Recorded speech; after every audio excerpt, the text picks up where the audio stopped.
Hello and welcome back to the Breaking the Chains podcast. We once again have a really special guest tonight, and I'm super, super excited as always. I'd like to introduce you to my dear friend, Miss Jocelyn Darden Traylor.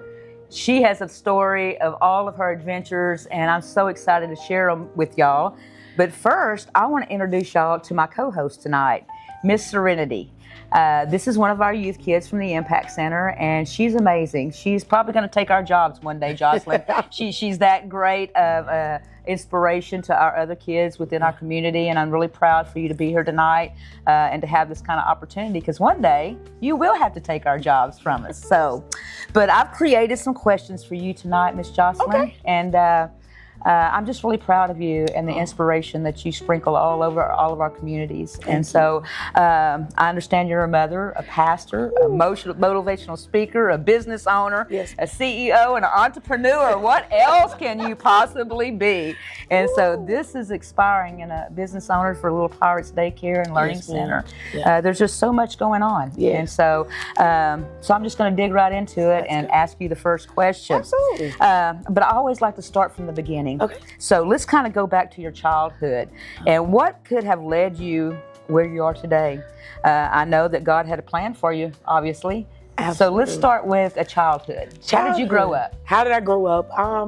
I am a pastor's kid, right? PK. And so the foundational proof of how I am today is, again, the foundation that my mother and my father instilled in me at a young age, right? Yeah. And so being able to do that, I was taught leadership. Most people I was born to lead. Amen. I don't necessarily think in that aspect of it, I was born to lead. I was taught to lead because of their leadership and how they maneuvered. It was always church. Yeah. And from my siblings, I was always the different one. I wasn't the one that was in the club. I wasn't doing that. I was the getaway driver. I was that. Oh yeah. I was that person because that's just who I was. I just knew that I was different and just some things that I could not do. Already taking care of others before you even knew what you were going to be. Absolutely. Yes, ma'am. That's amazing and pretty extra. So how many kids did you have in your family? With my dad, it was 8 of us. 8 of us in the household. Absolutely. Wow. Yeah. And so him and my mom had 5 together, but then they divorced, but he remarried, and it was 8 of us collectively blended. Wow. Yeah.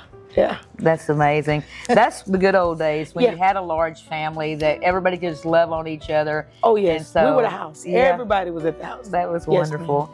That's great. I joined all kinds of organizations kind of like myself. Like I joined Brownies and Girl Scouts. And so not only church, I had played baseball. So that was kind of my structure. Yeah. So what did you do besides go to church? What were some of the things that, as a kid that you were involved in? Let me tell you. I tried basketball.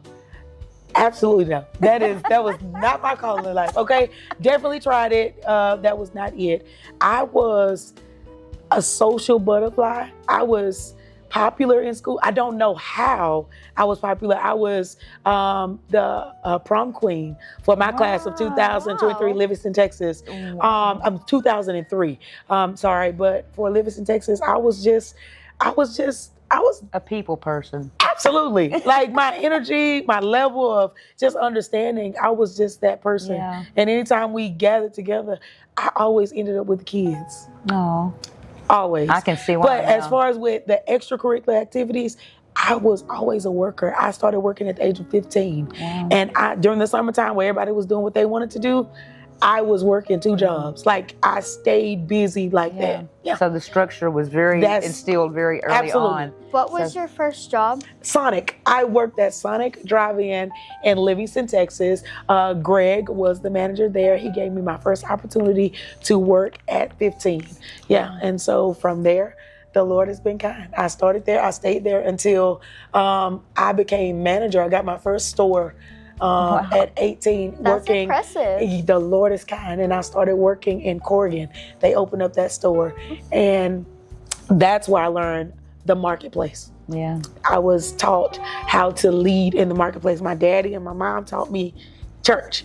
Yeah. But Robert and Karen Polk taught me how to lead in the marketplace. That's wonderful. Yes, ma'am. It really depends on who your mentors are and what structure you get along the way. Absolutely. So do you think like from a young age, having your parents like lead you and guide you based off like church and taking you places like that, do you think that's important in a household? Absolutely. I do. It sets the foundational piece of, you know what I'm saying, where you're leading and where you're going. And I just truly believe, even with me myself, I follow my father's blueprint. I often pick with him all the time, and I'm like, you should have this in the book. You know what I'm saying? Even though he was a pastor, he didn't keep that tight ring around our neck. He gave us an opportunity to breathe, make mistakes, and then come back and correct us and still love us in that, because it was already hard being a preacher's kid, right? Because the stereotypes, people looking at you, you're supposed to be this certain type, and my daddy made it very clear to us that we were always going to be who God called us to be. So laying that foundation of peace, his thing was, as for me and my house, we gonna serve the Lord.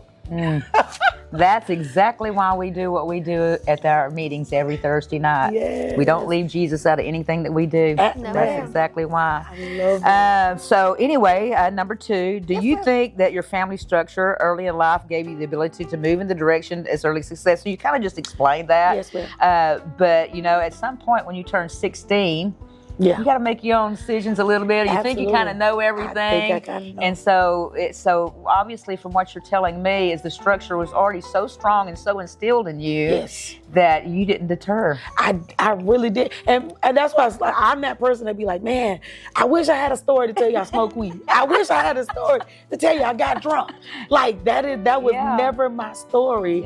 I just believe that God shielded me for a reason. And so sometimes I get in my feelings because I'm like, man, God, I'm 41. And I don't think that I had an opportunity to breathe like everybody else. But also, too, I look at it as if God was trying to shield me from something. Because if I would have went a different direction, it probably wouldn't have turned out how I am right now. Right. And I believe that's why I'm interviewing you today, because you are Jocelyn Traylor, the leader, the entrepreneur, and the pastor, and the structure of part of our community that, man, is really making a difference. So I can see Daddy and Mama did good and stuff. So as a successful woman and a leader, how important do you think a parent's role in a child's early stages of life that will make them successful later on in life? So I would say this, because I do childcare, right? I just believe that it's just not a business. This is just my personal ministry. I believe from the time that you're born, as study shows, from the time that you're born to the age of 5 to 6, that's the time the brain is shaped. And so I believe that God has given me that opportunity to instill the love of God to every child that is able to come into our facilities, in my home, starting with my children, because I didn't start daycare because Layla was born with a skin disease called epidermolysis bullosa. She didn't have any skin on one of her legs when she was born. I didn't know how to take that. I didn't know what to do, how to do it. But I prayed, and I'm like, it was like God just set it up. And so I started that, and I'm just like, the same things that was instilled in me, covering her. Praying over her. And then in that aspect of it, making sure that we're praying over our meals, like all those things in my head. God, you've given me this seed that I have an opportunity to shape and mold, to be able to understand and know. Like, that's why the scripture says, Proverbs 20:26, you know what I'm saying? At this point, again, train up a child in the way that they should go, and when they get old, they won't depart. I get an opportunity to plant those seeds. If they depart, what He's given me the opportunity, it'll come back. And so I don't take that lightly. I think that's a privilege to be able to do so. So I do that with my kids. Again, teaching them and being realistic, okay? Because some people just be like so heavenly minded to their no earthly good, but being borderline, you know what I'm saying, with my children, you're gonna make mistakes, you're gonna do all that. But my job is to cover you and teach you about Jesus. So that way you can know him, because mama won't always be there. But the stimulation and downloading your subconscious, God has given me the opportunity, and I don't take it lightly with every child that comes my way. That's awesome. And you know, you speak of that, and I know one particular young lady that you have inspired, and that's Casey Wyatt. Oh my God. In my bedroom, I have a picture hanging on the wall with my 2 granddaughters and Casey.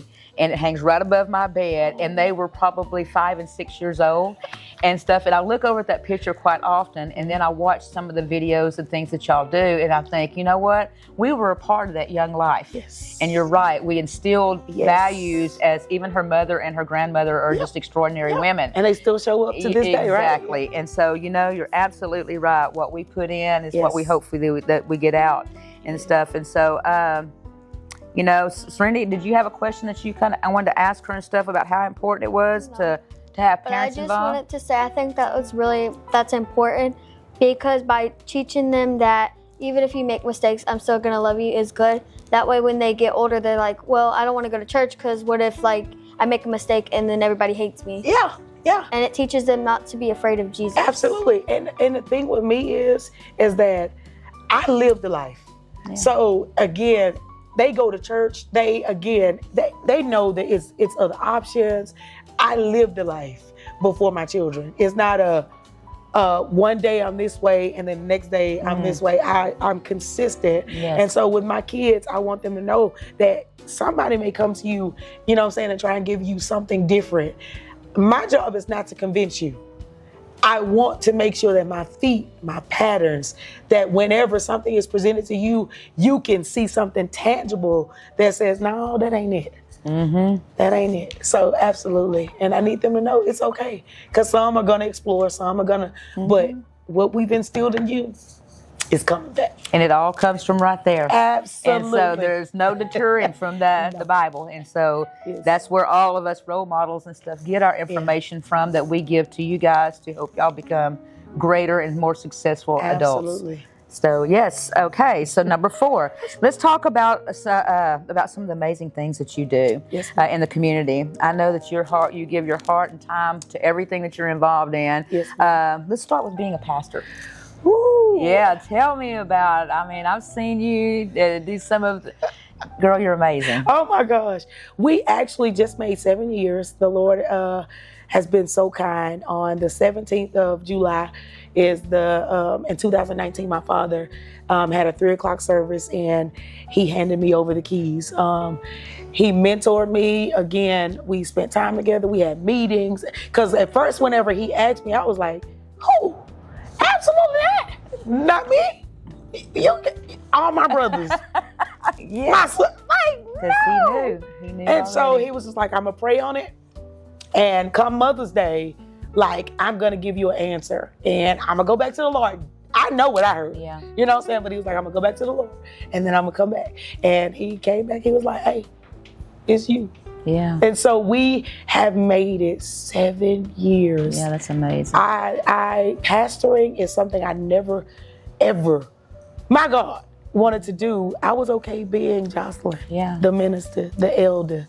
I was cool with that. I never knew that God would trust me in that capacity. You know what I'm saying? To be able to be over people like that. I was used to the marketplace, but in that aspect of, you know what I'm saying, being a shepherd over, like, you trust me enough to do that. So pastoring for me, you learn people. You learn that people are people. You learn that grown people gonna do what grown people want to do. Yeah. It's just, again, T.D. Jakes said something very, very profound to me as a young minister. He was just like, you have to make the choice that no matter what you see or what happens, you have to be okay with leaving that there. Yes. You cannot take them to bed with you. Yeah. Because if you take them to bed with you, you're going to wake up with them. And what you want to do is have longevity. And you want to make sure that your heart, you know what I'm saying, can handle the new things that God want to do. So in pastoring, I've learned to love people where they are. Yes. So I've learned to let's pray and let's leave this here because I don't want to take that home because I still have to be Jocelyn, the wife, and I still got to be mama across the board. So. And that's hard for me as well because these young people, you know, live through a lot of tragedies, and so I lay awake sometime at night, and I just literally get up at 3:00 in the morning and just hit my knees and have to pray for these young people, and it's difficult. So you're right. Yeah, it takes a lot out of you. You'll be tired, and you're trying to figure out why am I tired. And the biggest thing with pastoring is you see the potential in your partners. You see the potential and they don't see the potential. Yeah. That is my biggest thing because I'm so leadership. I'm like, God, how do they not see this? You know, and that's the biggest thing with me is that you will let all that go to waste instead of just really accepting who God has called you to be. Exactly. And so, you know, we do that a lot in our meetings. And so like in our Get It Off Your Chest on Thursday nights, we choose one of our youth to get up and host the meetings. They have to pick out, we're doing the 10 Commandments right now. So they have to coordinate a word that, incorporates with that particular commandment. And to watch them have so much structure when sometimes they're almost forced into the situation, and then some of them I was just shocked how they presented, and Serenity was one of them. And so, we sometimes have to push those boundaries aside and say, hey, you got to do this. This is what we want to try. And that's why tonight we're trying her out for co-host. And I think she's doing a great job.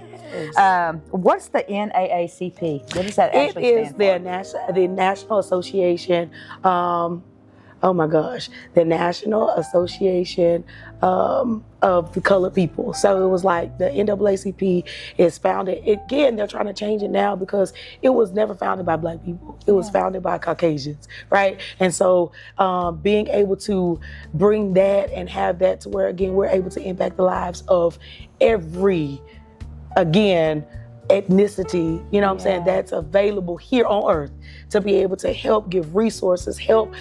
You know how you could just go to a point in life to where you feel like nobody loves you. Again, the accountability piece of I'm innocent, but nobody wants to hear my voice. I'm going through this, and discrimination is never okay. But being able to have that voice, I don't care if it's Black, white, Mexican, it doesn't matter. You need somebody that's willing to stand up and say, hey, that's not right. Exactly. You cannot discriminate just because it's your friend. You cannot discriminate because you don't like the color of my skin. You cannot discriminate because, again, you just don't like me as a person. You cannot do that, and it's not right. And so much injustice happens because we don't have people that are okay with opening up their mouth. I don't want anybody to ever mistreat my children. Absolutely. Right? Because of the color of their skin. When I first started daycare, and this is just one of those things that, again, I was known as the Black daycare. It was told, like, don't take your kids to that daycare because she's Black. No, this is real life. It's just, I don't understand in those things of what it is, it was just like, the normality of it being what it is. I've been called, don't take your kids to that daycare because it's a cult, because I teach them how to pray. Well, if you see us as God's precious creations, why would you bring your kid to me if you didn't think that we were going to represent the Father? And that's being on the internet and stuff too like that. See, I wasn't raised like that, so I don't quite understand it. And so when I get on the internet and I see all this racial things like that, I think, I love Jocelyn. Barbara McIntyre is one of my dearest friends. Absolutely. Dr. Anita Wright. And so I don't see that like a lot of people do, in that aspect. And I pray every day that people just love people. Yes. And just love on them. Like you said, no matter where they're at. And just, I pray for peace. And because that is such a division, and have such extraordinary women like you taking your time to do such wonderful things. I can't even know how people would think stuff like that. No, it opens it up. They have statewide conventions, they have national convocations, and we were allowed it to. I became president last year, and we were allowed it to take our children that have never flown before. Oh, wow. I was able to get sponsorships for these children to get on the airplane, to go and be able to just see other children dressed up and it's like youth groups, just galore, being able to go to different classes and just learning about the world in general. And so again, we're learning about our ancestors. We're just learning about things that would help everybody go to the next level. And so being able to do that, we were able to give away 9 scholarships. That is so wonderful. And so as the Lord keeps blessing and increasing, we have jointly, again, it's Polk, San Jacinto, so 2 counties have joined together to be able to help not just one, but just spread it out. We are now, we have enough youth now to where we're able to open up our own youth unit. So it's just like God is just opening doors with that, because I'm just like, you have the potential to educate. I don't want kids to be like, I just know Cold Spring. I just know Polk County. Like, this is a huge world, and I want them to have an opportunity to see it. So in my heart of hearts, you get pregnant with something. So it's just like, man, I saw that. I want to go back. Yes. You may not can go back right now, but that may be a seed that was planted for you to do better things. And so the NAACP, again, the National Association of Accreditation for Colored People, which they're trying to change that because, again, it was, started by Caucasian people who wanted to make sure across the board injustice was right for everybody. And it's funny that you should say that. Dealing with the children on suicide levels, I deal with a lot. Yes, ma'am. A lot of depression and things of that nature. And I remember that me and some of our board members got together and we took 17 girls. First of all, we had my makeup artist come here and put all their makeup, did their hair, they did a photo shoot, and then crazy me decided to take them down to the Galilee, to the selfie museum, where we spent 7.5 hours taking pictures of all of us. But when we went from there to Houston, do you know what they were taking pictures of? What? The buildings. And I'm going, why are y'all taking pictures of the skyscrapers? God. Well, we've never seen it before. We've never been out of Shepherd. And so that hit me like a ton of bricks because these kids honestly think that they're never going to get out of Shepherd and see a building in Houston, Texas. And so it struck me hard. And so I really admire what you're doing to take these children on any level to an experience that they may never get to do again. I'm proud of you, Jocelyn. Man, I'm telling you, this is great. So tell us a little bit more about the God's Creations Daycare. It won Best of Jacinto County a couple of times, didn't it? So who on what they're saying, okay? I know. I always say, and if I could just say this broadly, we're San Jacinto County. It doesn't matter if you're black, white, Mexican, it doesn't matter. Hello. Children, again, are always, they're forthcoming until Jesus come back. Kids are gonna keep coming, right? And I believe that I'm not for everybody and everybody's not for me. Again, you have the Methodist Church, they not for everybody not for them. You have Loving Learning, they're not for everybody, it's not. But it doesn't give me the right to bash any one of those because at the end of the day, we're all child care providers. Yeah. We're all taking care of these babies. So no matter if a parent may have a difference of opinion with my facility, my job is not to go and bash the next person because we're all doing this together and it's enough kids in the community. And how many kids do you have in your facility? Right now I have 108. Okay, so there's 108 kids that is loving your location. So there's got to be something to all of that. The heck with what people say. People like daycare, and the retention part of it is most people was like, man, she can't keep staff. And I was like, if people knew how I am whenever they come to me, before you get hired to work with me, you have to tell me what's your 5-year plan. If you're coming to work for me, I'm a builder. I know that. So if you're coming to work for me, I don't expect you to stay my infant teacher for the next 4 years. We need a plan because if better is achievable, good isn't good enough. And so some of the parents are like, well, why are your teachers leaving? Because they got a better job. Because I have groomed them to be able to believe in themselves. To now you don't have to stay an infant teacher. You now have your CDA, go work in the school. You now again have the opportunity to get your associate's degree, go teach. If we're here, if better is achievable, good isn't good enough. And with the accreditation piece of being, again, on Texas Rising Star, we have so many avenues to be able to educate these, whoever comes in. And so to be able to go, and that's why I say, I'll proudly say, you can say what you want to say, but again, I have 2 that are teaching in school right now that come back over the summertime to come and work at my facilities because that's where they got their start. Stepping stones, and that's what makes them great. That's important. You want to grow people, and again, if you're meant to stay in those positions, fine. But if there's a way that I can push you to better, I'm gonna do that. One of my babies that left me, she had a baby, and now she sent me a message. She's like, I love you so much. She's like, I wouldn't know half the stuff that I know right now. You pushed me. She said, you made me mad. I cried some days, but now she has a director's position in Woodville. To where she's running her own center. That's what we do at God's First. We teach, we do not babysit. There you go. And that's very important. That's what makes leaders. Okay, let's move on. So number 6, walk us through your personal faith journey and calling it to the ministry. We talked a little bit about that, but now that we may even have to skip this one because you kind of covered the fact that your dad and mom was the part of the faith story, but you kept it in your life all this time. Yes. You know, and now you're, like you said, teaching it to your young people through the daycare and. Yeah. You know, so we don't even really have to talk about that one too much. So let's just move on to the next one. Absolutely. Number 7, in this difficult season when the world is in such chaos, what advice would you give to our young and old that deals so much with uncertainty?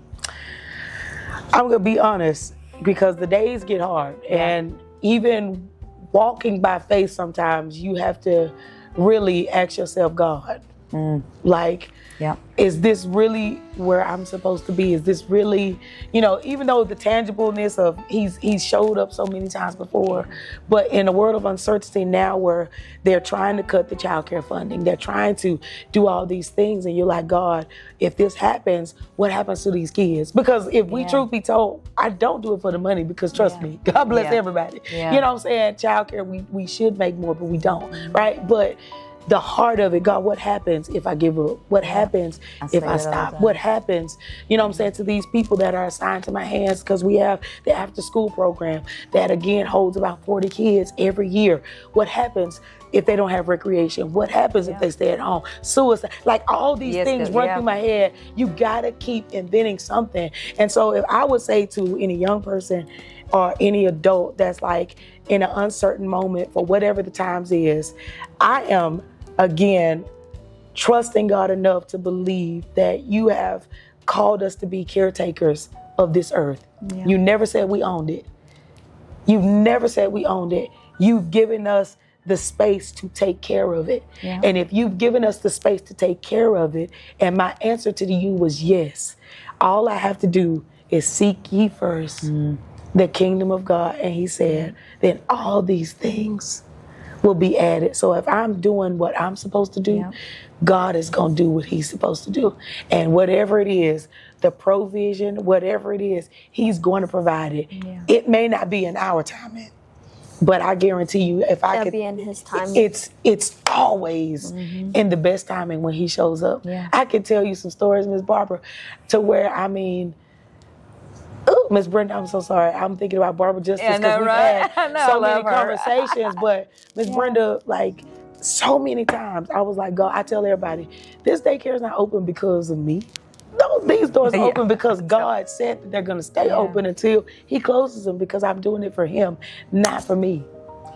I wanted to be a nurse. I didn't ask for this.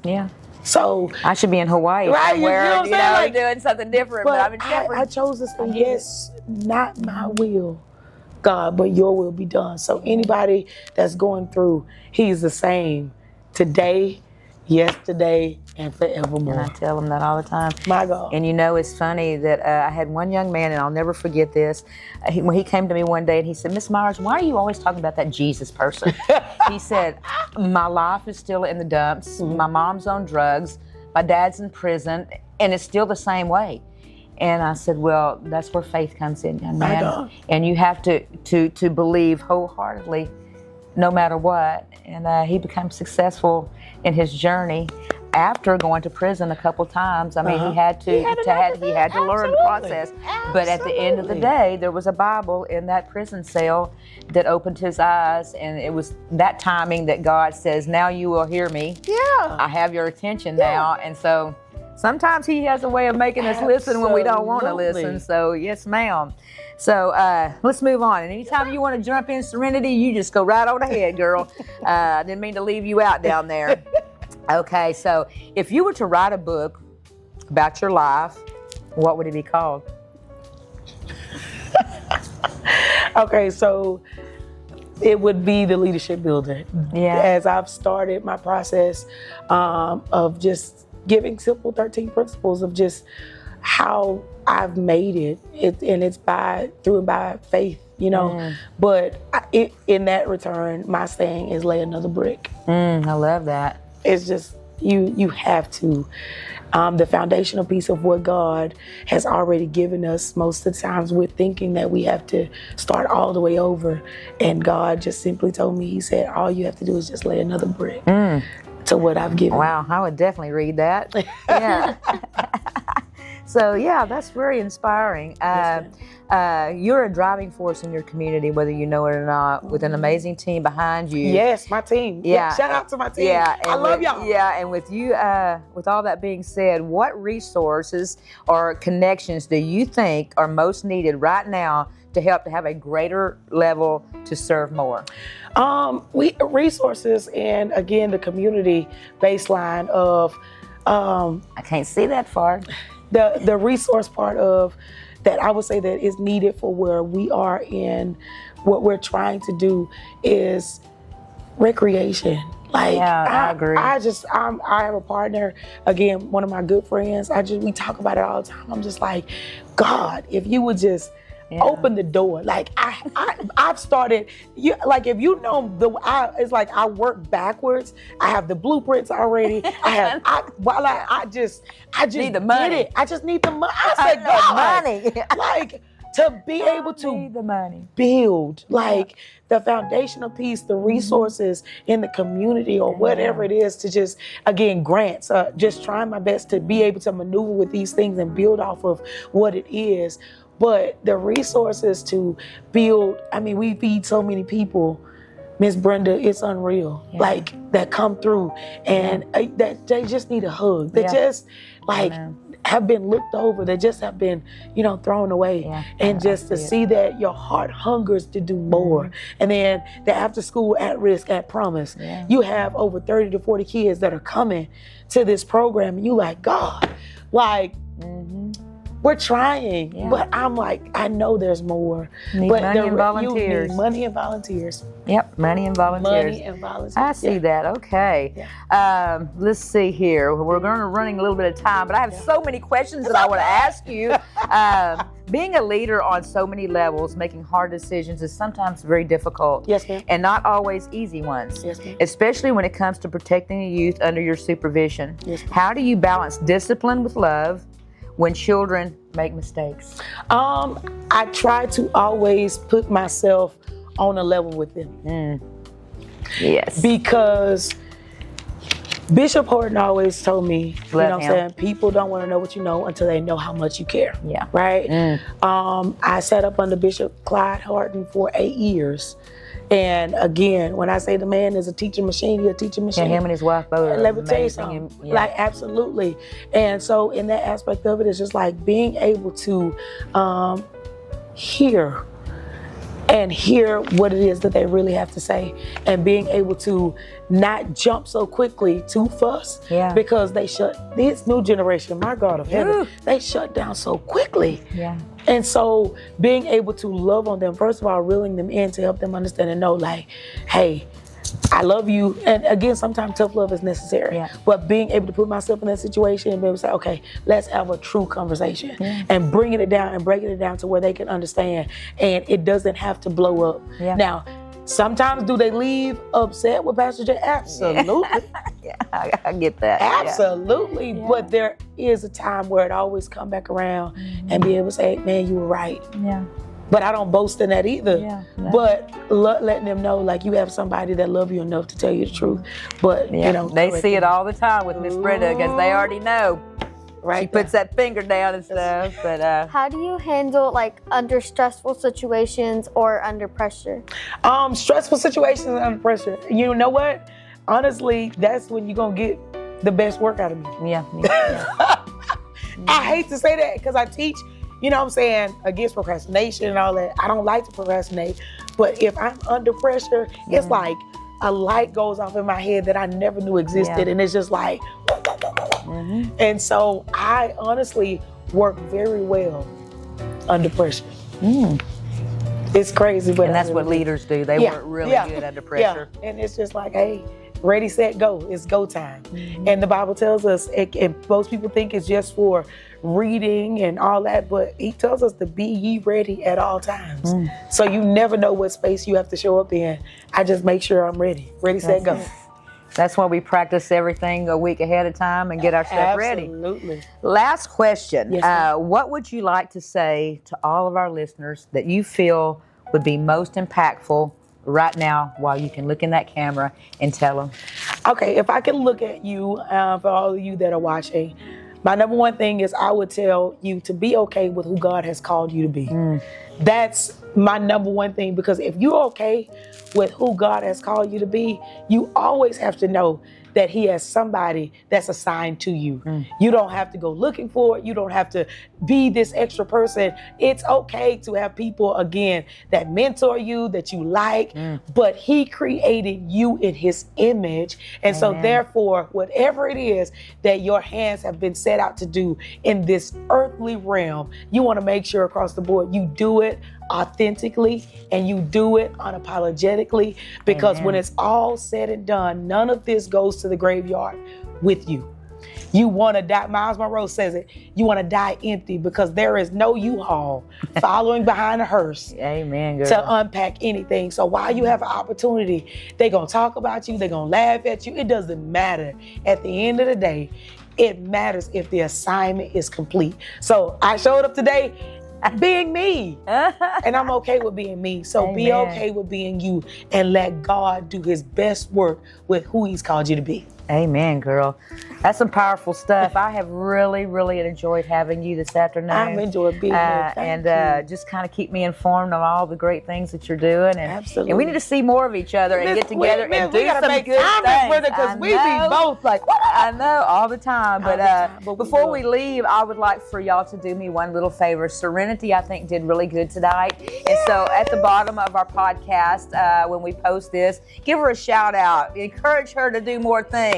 She's going to be one of our next leaders. So thank you again for joining us here on Breaking the Chains podcast. And we'll see you soon for our next podcast. Thank you for being with us.